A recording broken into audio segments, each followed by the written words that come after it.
principio, lo que he comentado al principio, en fin, todo ese recorrido sobre las teorías, la mímesis, la teoría de la creación de la expresividad, la crisis de esa teoría, es decir, no sé qué os parece, ¿seguís estando de acuerdo, por ejemplo, en que el poeta actual, en la función actual de la poesía, tiene que ser alguna de esas, es decir, reflejar lo que pasa en tu mundo externo, en tu contexto habitual, o tiene que ser más bien un reflejo de lo que pasa por dentro de ti, con cierta autonomía con respecto a lo que hay fuera de ti, o bien la poesía es simplemente un género literario más, como lo es una novela, como es el cuento o el relato corto, y se trata simplemente de poner en juego una serie de emociones, de anécdotas, de personajes que en el fondo son ficticios.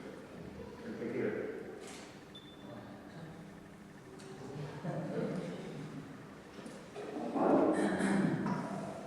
Bueno, pienso que yo para la contra Aristóteles de Platón,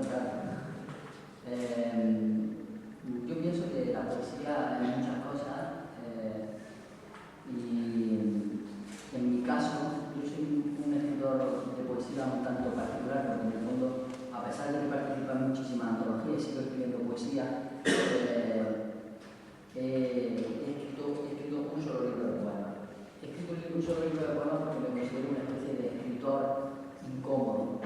Es decir, que mi pretensión fundamentalmente con la literatura es divertirme, a pesar de que nunca lo he conseguido, quiero decir, a pesar de que escribir también es una cosa terriblemente incómoda, dolorosa, no digo dolorosa en el sentido más retorcido, sino en el sentido de que, joder, no puedo levantar a escribir en ese plan.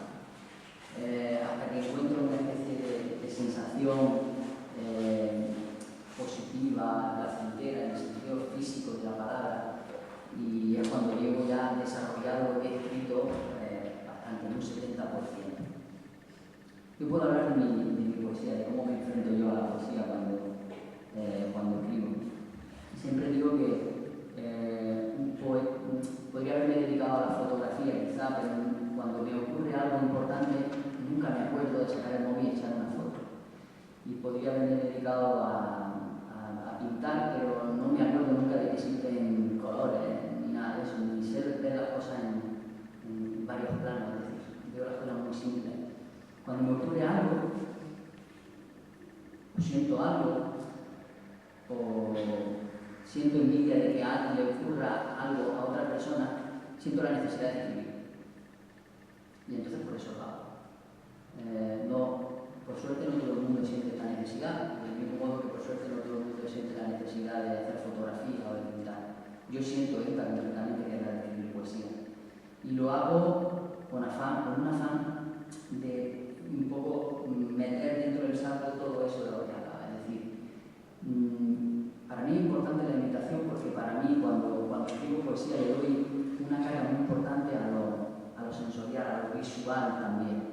Es decir, creo que funciona muy bien la poesía cuando el otro es capaz de visualizar, de ver en una imagen, o de oler, o de tocar aquello que tú estás intentando transmitir. Entonces, en ese sentido, creo que mi poesía tiene un punto de mimesis, de imitar aquello que me rodea. Pero por otro lado, también creo que tiene un punto expresivo de ahondar dentro de mí mismo y de indagar en aquellos lugares más, podríamos decir, más oscuros, más, en los que me siento más incómodo. Y por otro lado también pienso que dejaría de escribir si no me sintiera que estoy constantemente en crisis. Es decir, pienso que, como hace el gobierno actual, pienso que toda mi literatura tengo que someterla a continuas reformas y reajustes. Así que por eso siempre estoy escribiendo.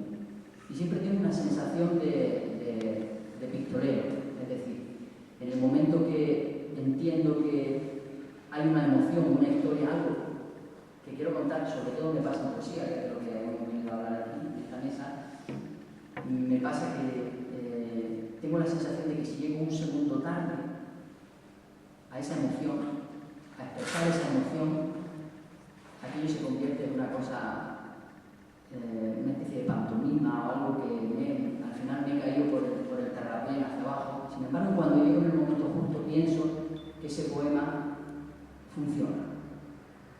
Y Y siento que ese poema funciona porque tengo la sensación de que si alguien lo leyese o lo escuchase, no va a pensar Juanma se siente triste, sino va a tener la sensación de sentirse triste, o de sentirse alegre, o de sentirse un poco enamorado, o de sentirse un poco angustiado. Cuando publico poesía o escribo poesía siempre busco eso. Y ese es, por ejemplo, mi resumen cuando escribo poesía, cuando me pongo a crear poesía. Mi función fundamental es la de que la otra persona sienta, haga suyo aquello que yo en un momento entendía como mío, y no contarle cómo me siento, porque probablemente cómo me sienta a la gente le interesa poquísimo. Lo bueno que tiene la poesía, lo bueno que tiene la gente que lee poesía, los lectores de poesía, es que creen que, es decir, tienen ese egoísmo de cuando se ponen frente a un poema quieren sentir lo suyo, no quieren sentir que no les pertenece.